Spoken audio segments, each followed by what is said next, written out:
শুভেচ্ছা,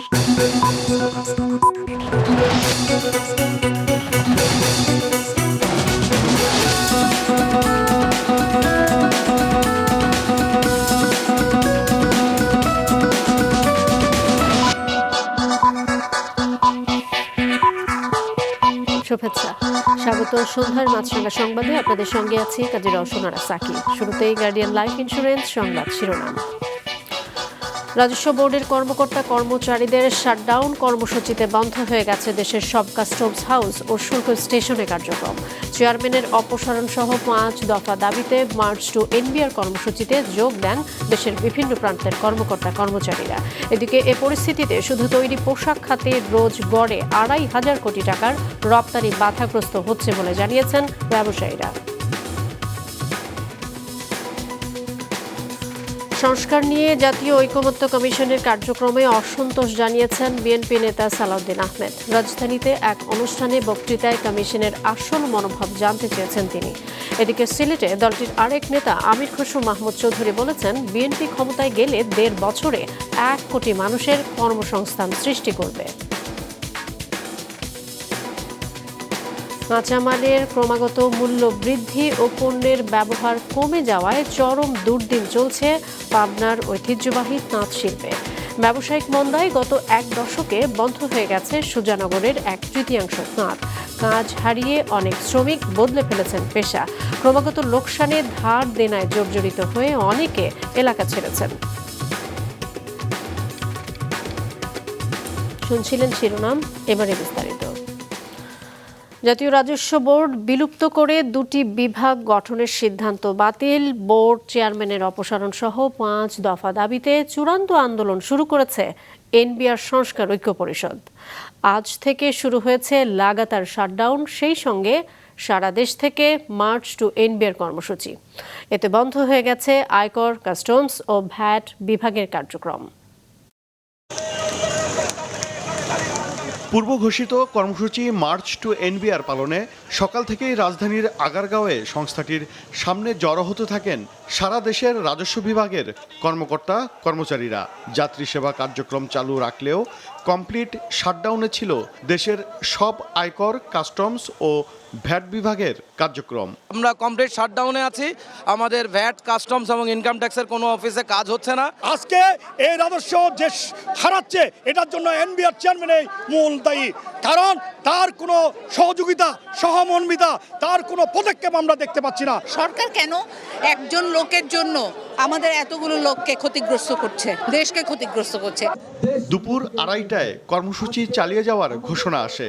জানানো হয়, এনবিআর চেয়ারম্যানকে অপসারণ করা না হলে সরকারের সাথে কোনো আলোচনা নয়। 29 জুন 2025 খ্রিস্টাব্দ তারিখ থেকে ট্যাক্স, কাস্টমস ও ভ্যাট বিভাগের সকল দপ্তরে লাগাতার কমপ্লিট শাটডাউন যথারীতি চলবে। এছাড়াও এনবিআর অভিমুখে শান্তিপূর্ণ মার্চ টু এনবিআর কর্মসূচিও যথারীতি পালিত হবে। এদিকে একই দাবিতে সারা দেশের মতো চট্টগ্রাম কাস্টম হাউসেও চলছে কমপ্লিট শাটডাউন। ফলে বন্দরে বন্ধ রয়েছে আমদানি রপ্তানি কার্যক্রম। এতে পণ্য খালাস, শুল্কায়ন সহ অন্যান্য দাপ্তরিক কাজে অচল অবস্থার সৃষ্টি হয়েছে। ইম্পোর্ট তো সব কিছু বন্ধই দেখতেছেন, পুরা কাস্টম তো শাটডাউন করে রাখছে। কন্টিনিউ করলে অবভিয়াসলি মানে বাংলাদেশ পোর্টের যদি অসুবিধা হয়, চিটাগং পোর্ট পার্টিকুলারলি, চিটাগং পোর্টের অসুবিধা হওয়া মানে বাংলাদেশের অর্থনীতির মধ্যে একটা বড় ধরনের ধাক্কা লাগা। গত 12ই মে মধ্যরাতে জাতীয় রাজস্ব বোর্ড এনবিআর বিলুপ্ত করে রাজস্ব নীতি ও রাজস্ব ব্যবস্থাপনা নামে 2টি বিভাগ গঠন করে সরকার। এর বিরুদ্ধে 5 দফা দাবিতে কলমবিরতি সহ বিভিন্ন কর্মসূচি পালন করে আসছে এনবিআর সংস্কার ঐক্য পরিষদ। দাবি পূরণে সরকারের আশ্বাস আর রাজস্ব বোর্ডের শাস্তির হুঁশিয়ারিও উপেক্ষা করে চূড়ান্ত আন্দোলনে নেমেছেন কর্মকর্তা কর্মচারীরা। ওবায়দুল কবির, মাছরাঙা সংবাদ, ঢাকা। এদিকে এই আন্দোলনের কারণে মারাত্মক সমস্যার মুখে পড়েছে দেশের আমদানি রপ্তানি কার্যক্রম। তৈরি পোশাক খাতেরই রোজ গড়ে 2,500 কোটি টাকার রপ্তানি কার্যক্রম বাধাগ্রস্ত হচ্ছে। সকালে রাজধানীতে ব্যবসায়ী ও শিল্পোদ্যোক্তাদের যৌথ সংবাদ সম্মেলনে একথা জানানো হয়। আজকে আমাদের মধ্যে এনবিআরের আন্দোলনের কারণে স্থবির হয়ে পড়েছে দেশের আমদানি রপ্তানি কার্যক্রম। এমন অবস্থায় চলমান পরিস্থিতি নিয়ে যৌথ সংবাদ সম্মেলনের আয়োজন করে দেশের বিভিন্ন খাতের ব্যবসায়ী সংগঠনগুলো, যেখানে ব্যবসায়ী নেতারা জানান প্রতিদিন কেবলমাত্র তৈরি পোশাক খাতেরই গড়ে ২৫০০ কোটি টাকার রপ্তানি কার্যক্রম ব্যাহত হচ্ছে। এর কারণে যেটা হবে যে কোনো ইন্ডিভিজুয়াল যার হলো শক অ্যাবজর্বিং ক্যাপাসিটি কম, সেই ফ্যাক্টরি বসে যাবে এবং দেউলিয়া হয়ে যাবে, এবং তার কারণে যেটা হবে যে পোশাক শিল্পর যে শ্রমিকরা বেতন পাবে না, এবং এটার জন্য ল অ্যান্ড অর্ডার সিচুয়েশন তৈরি হবে। সো এইটাই হলো একদম মোটা দাগে বলা যাবে যে প্রতিনিয়ত রক্তক্ষরণ হচ্ছে এবং ক্ষতি হচ্ছে। ব্যবসায়ীদের অভিযোগ, ১ মাসের বেশি সময় ধরে আন্দোলন চলতে থাকলেও তার নিরসনে কার্যকর উদ্যোগ নেই সরকারের পক্ষ থেকে, অথচ এর প্রভাবে সময়মতো পণ্য বিদেশে পাঠানো যাচ্ছে না। বিদেশি ক্রেতারা এয়ার শিপমেন্টের মাধ্যমে পণ্য পাঠানোর তাগাদা দিচ্ছেন, এতে খরচ বেড়ে যাচ্ছে বহুগুণ। আবার অনেক ক্রেতা রপ্তানি আদেশ বাতিলের হুমকি দিচ্ছেন। বিষয়টি বিবেচনায় নিয়ে দ্রুততম সময়ে এনবিআরের সমস্যা সমাধানে সমন্বিত উদ্যোগ নেওয়ার দাবি তাদের। সরকারের সংশ্লিষ্ট মন্ত্রণালয় ও বিভাগ যথা অর্থ মন্ত্রণালয়, বাণিজ্য মন্ত্রণালয় এবং বিডা যৌথভাবে আন্দোলনরত কর্মকর্তা কর্মচারীদের সাথে আলোচনায় বসা অতীব জরুরি। আমরা বলতে চাচ্ছি যে আমাদের পিঠ দেওয়ালে থেকে যাচ্ছে, এবং সেখানে আমাদের পিঠ থেকে যাওয়া অর্থ দেশের অর্থনীতির পিঠ থেকে যাবে। তো অ্যাজ সাচ আমার কাছে মনে হয় যে এই জিনিসটা should be taken with all priority on war footing. এনবিআরের আন্দোলনের পেছনে ব্যবসায়ীদের মদদ আছে, সরকারের এমন অভিযোগেরও প্রতিবাদ জানানো হয় অনুষ্ঠানে। চলমান সংকট সমাধানে প্রয়োজনে সরকারকে সব রকম সহযোগিতার আশ্বাসও দেন ব্যবসায়ী নেতারা। হিরজুন মীরা, মাছরাঙা সংবাদ, ঢাকা। সংস্কার নিয়ে জাতীয় ঐকমত্য কমিশনের মনোভাব কি তা জানতে চেয়েছেন বিএনপির স্থায়ী কমিটির সদস্য সালাউদ্দিন আহমেদ। রাজধানীর মাতৃভাষা ইনস্টিটিউটে Bangladesh research analysis and information নেটওয়ার্কের উদ্যোগে জিয়াউর রহমান স্মারক ও আর্কাইভ উন্মোচন অনুষ্ঠানে প্রধান অতিথির বক্তব্যে একথা বলেন তিনি। সালাউদ্দিন আহমেদ আরও বলেন, ঐকমত্য কমিশন যদি ভাবে সব কথা মেনে নিতে হবে তা ঠিক নয়। সংবিধান কোনো ধর্মগ্রন্থ নয়, এটি প্রয়োজনে পরিবর্তন হবে। যারা নির্বাচনে আনুপাতিক প্রতিনিধিত্ব ও জাতীয় নির্বাচনের আগে স্থানীয় নির্বাচনের কথা বলছে, তাদের ভিন্ন উদ্দেশ্য আছে বলেন তিনি। আনুপাতিক হারে নির্বাচনের কথা যারা বলছেন তাদের একটা উদ্দেশ্য আছে। যারা স্থানীয় সরকারের নির্বাচন জাতীয় সংসদের নির্বাচনের আগে চায়, তাদের একটু উদ্দেশ্য আছে, হয় নির্বাচন বিলম্বিত করা অথবা বাংলাদেশে নির্বাচন না হওয়া। এটা তাদের উদ্দেশ্য থাকতে পারে। তবে আমরা বাংলাদেশের মানুষ ঐক্যবদ্ধ আছি। এদেশের সকল গণতন্ত্রকামী মানুষ সংগ্রাম করেছে স্থানীয় সরকার নির্বাচনের জন্য নয়, একটি সুষ্ঠু, নিরপেক্ষ, অবাধ ও জাতীয় সংসদ নির্বাচনের জন্যই আমরা দীর্ঘ 17 বছর সংগ্রাম করেছি। গেল 17 বছরে দেশের অর্থনীতির সৃজনশীলতা ধ্বংস করা হয়েছে বলে মন্তব্য করেছেন বিএনপির স্থায়ী কমিটির সদস্য আমির খসরু মাহমুদ চৌধুরী। দুপুরে সিলেটের মেন্দিবাগ এলাকার জালালাবাদ গ্যাস অডিটোরিয়ামে সিলেট বিজনেস ডায়ালগ অনুষ্ঠানে তিনি আরও বলেন, ব্যবসাকে রাজনীতির বাইরে রাখতে হবে। ক্ষমতা এলে 18 মাসে 1 কোটি মানুষের কর্মসংস্থান করার কথাও বলেন তিনি। অনুষ্ঠানে উপস্থিত ছিলেন সিলেটের বিভিন্ন স্তরের ব্যবসায়ী ও বিএনপির অঙ্গ সংগঠনের নেতাকর্মীরা। আমরা 18 মাসে 1 কোটি লোকের চাকরি ওয়াদা করেছি।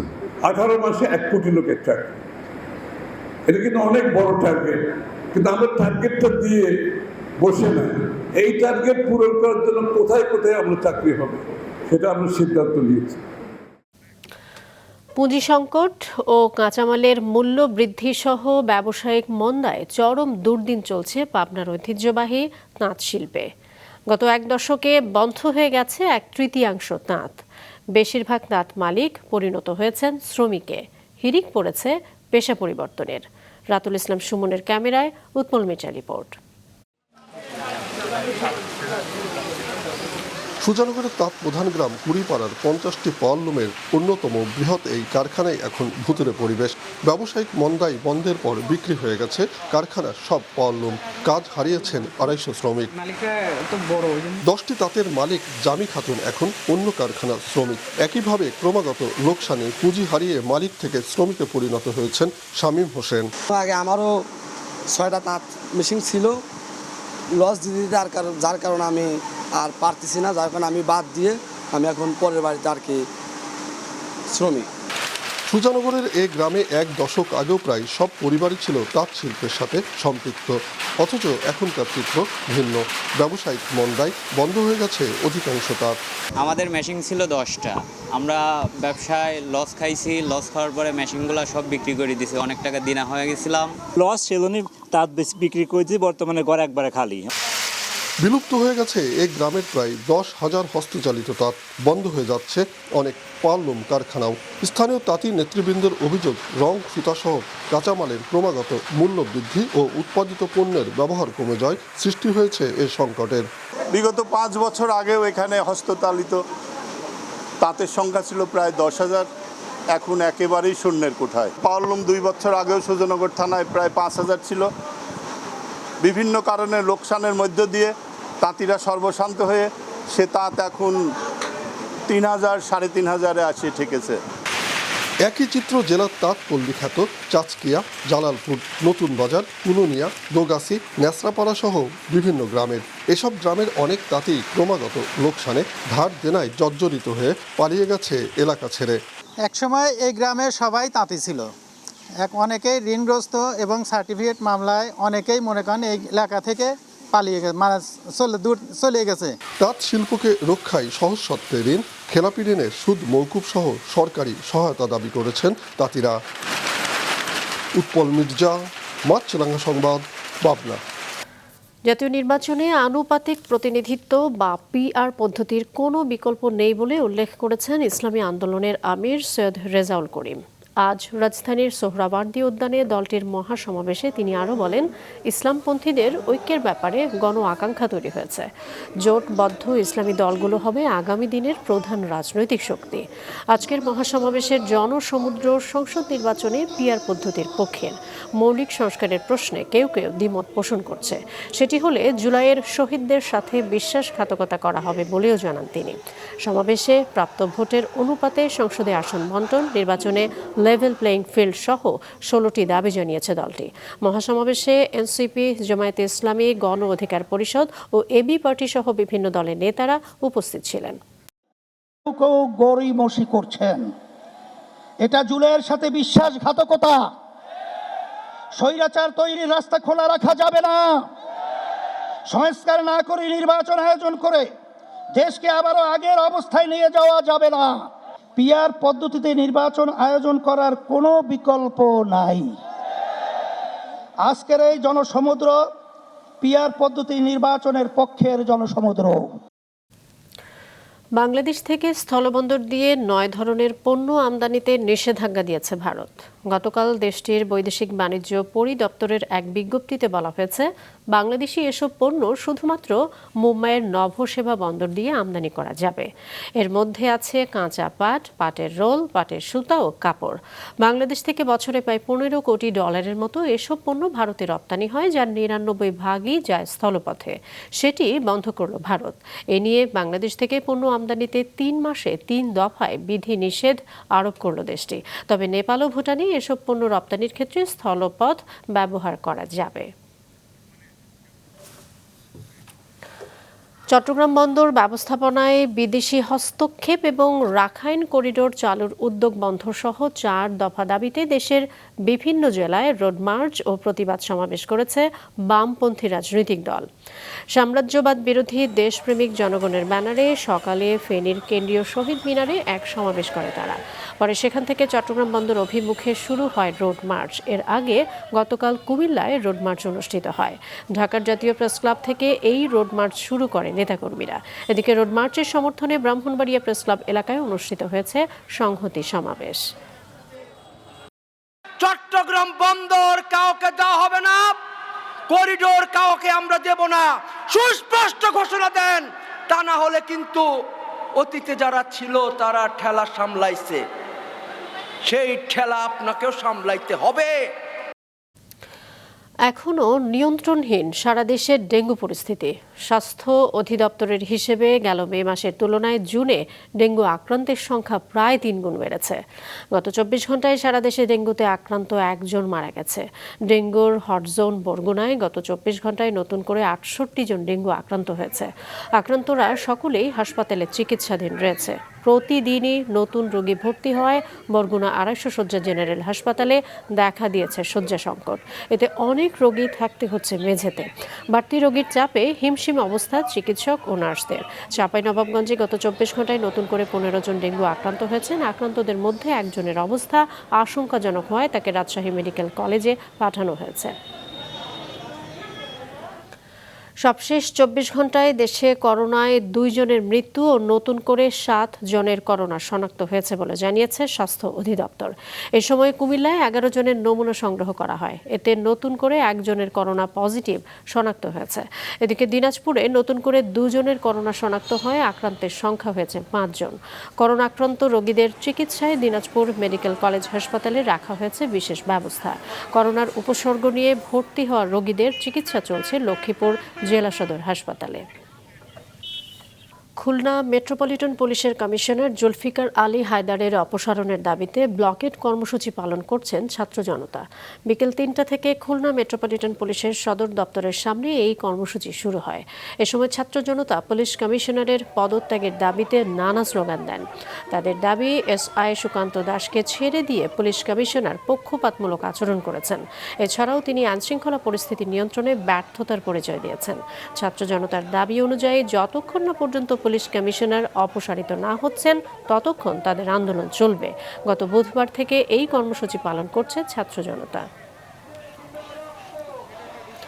এবার আন্তর্জাতিক প্রসঙ্গ। পরমাণু অস্ত্র তৈরির চেষ্টা করলে ইরানে আবারও বোমা হামলা চালানোর হুঁশিয়ারি দিয়েছেন যুক্তরাষ্ট্রের প্রেসিডেন্ট ডোনাল্ড ট্রাম্প।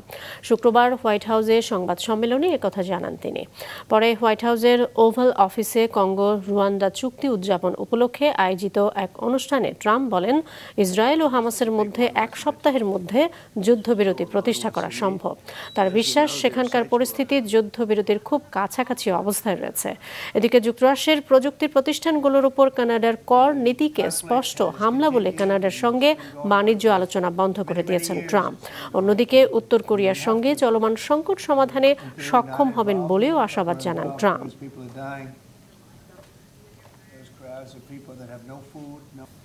সন্ধ্যার সংবাদ শেষ করছি। তার আগে গার্ডিয়ান লাইফ ইন্স্যুরেন্স সংবাদ শিরোনামগুলো আরও একবার।